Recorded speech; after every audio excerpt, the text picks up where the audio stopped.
Members of Chad security personnel queue up early to have their say. They are voting a day early so they can be free to work during Monday's presidential election. Le bureau est ouvert à 6 heures. Election centres opened at 6 o'clock in the morning. The turnout was impressive. The military's voting process went very well.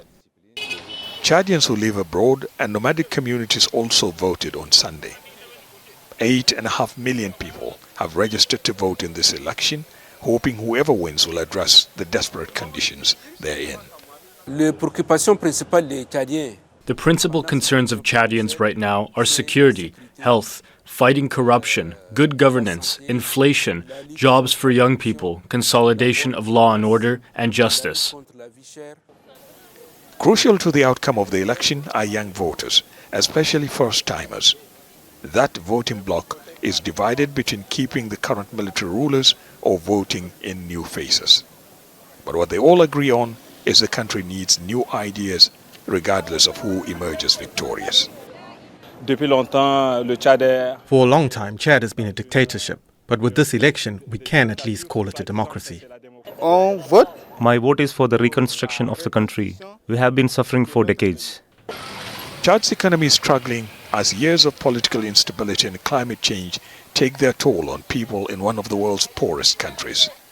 Chad is the first of the 5 junta-led governments to hold elections in West Africa and the Sahel. But unlike the other countries where the military took power, it's faced little international pressure because Western countries, including former colonial power France, consider Chad an important ally.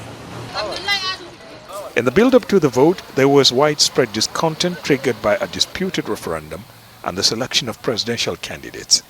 Many lost out and are asking for either a boycott or suspension of the election process.